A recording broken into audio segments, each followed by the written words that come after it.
to QSPN Live's wrap-up of the Lady Trojans basketball season. I'm here with head coach Sara Wagner. Thanks for joining us today. And let's just talk a little bit about the season. How did you guys finish this year, and how do you think the season went? This is really your first full year of coaching, right? It is. So you took over mid-season last year. So how did this season go, and how do you think you guys did generally? Well, I think overall we had a great year. We ended up 14-7 overall, and I was excited to get these girls going this year with my first full year. It was interesting taking over mid-year last year, but it's all worked out well, and the girls work hard. They love basketball, and they come in and work hard every day, and we just try to get our job done. And so, did you get a chance then this summer to get them involved in some more, workouts, programs, that kind of thing? What did you do this off season that got them prepared for this year? Well, the first thing I did was set up an open gym schedule, and we actually ran open gym 4 nights a week for a good chunk of the summer. We went to a team camp at Gonzaga, and that was really fun. The girls had a blast, and I think they learned a lot of skills there, played a lot of basketball games. We have a shooting gun donated by the Trojan Classic, which we have in the old gym that we use for some open gyms later in the summer. I handed out the 5,000 and 10,000 shot club, and we didn't have anybody achieve those goals, but that's one thing we're going to be gunning for this summer, putting up a lot of baskets in the gym. Darcy had mentioned that in the junior high that his son had done that one year. And he said something that was about like 34 different sessions that his son had gone through. Is that about what it takes to get through that? I mean, how many shots are you taking in a given session? It depends. There's a program that has it all laid out for you, what kind of shots and when.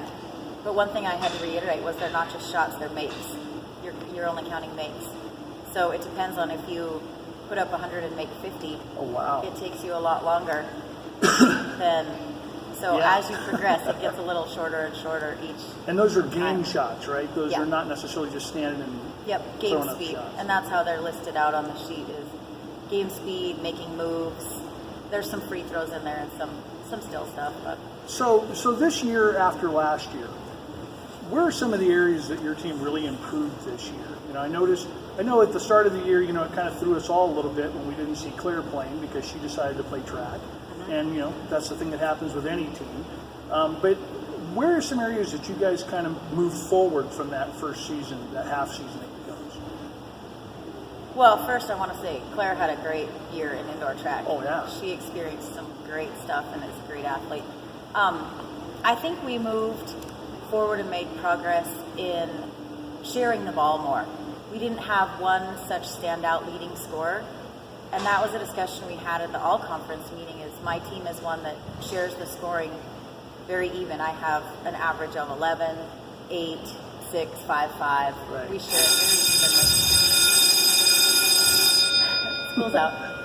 So I think that was some big progress. As you know, Audrey Park was a big scorer Absolutely. for us last year. So we knew that would hurt going in, but I was very proud of the girls that stepped up and were willing to take that role and do that. As usual, I think we're a pretty standout defensive team. We held teams pretty decently, with the exception of Twin, who just placed third at state, so I'm okay with that. Yeah. So I guess mostly sharing the ball and just playing more as all 5 on the floor this year. And it seemed to me like there were some people, Morgan always kind of stands out. She just has a shot and that. But it really seemed like there were a lot of players who really seemed to kind of find their own and come into their own this year. To me, it seemed like as the year went on, it seemed like Riley really started to play better. Some of those people, were there some others that kind of stood out for you maybe that you really saw some personal growth in? Well, I think Allie Park had an exceptional year.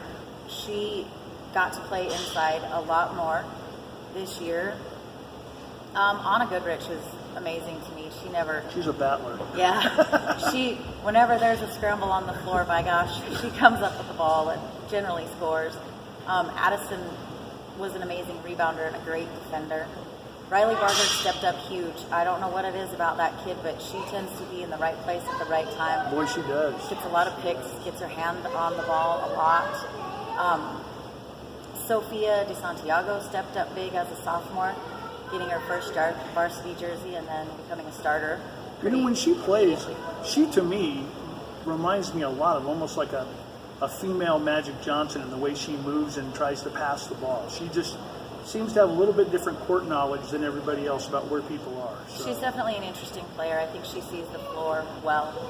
Sarah Bergmeyer always steps up and is a great defender. Donna Siegel stepped up young.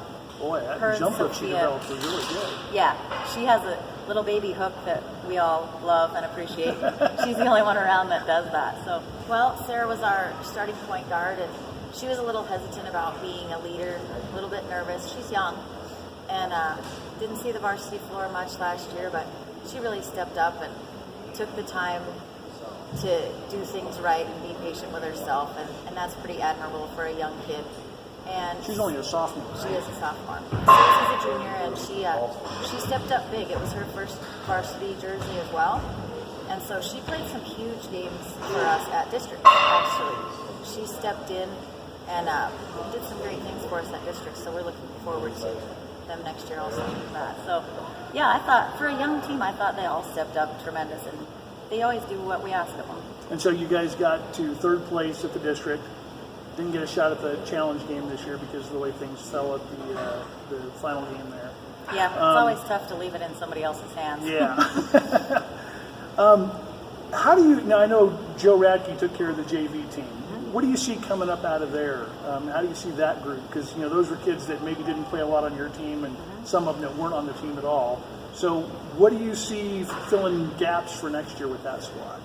Well, we had 5 pretty solid freshmen that really seem to love the game and are willing to work and play. And I saw some of them in the gym last summer coming in as freshmen, and I'm pretty sure I'll see them again. We're getting 6 or 7 freshmen next year, hopefully. So we're looking at big numbers. We lose 3 seniors, one of which was Emily, who didn't end up playing a lot because of an injury. But so we're going to have good numbers, and I think we'll have a lot of spots to fill. And so you same kind of program this year, open gyms and workouts and all that kind of stuff? Yeah, I do. We plan on going to Gonzaga again. We've already set the dates for that. And I'm going to push the 5,000 and 10,000 shot club a little bit harder. I told them I'd buy them cool gear last year, and that wasn't enough. So we're going to have to figure out something better. But it makes a huge difference when kids put up that many shots in the summer. Absolutely. All right, Big changes. Thank you very much for your time. Thank you. Congratulations on a good season, and we look forward to seeing you back next year. I can't wait. All right, thank you very much for watching. This is Sara Wagner, Drummond, the Lady Trojans head coach, and finished the 2016-2017 season at 14-7 and had a great year. Thanks for watching. We will see you next time on QSPNlive.com.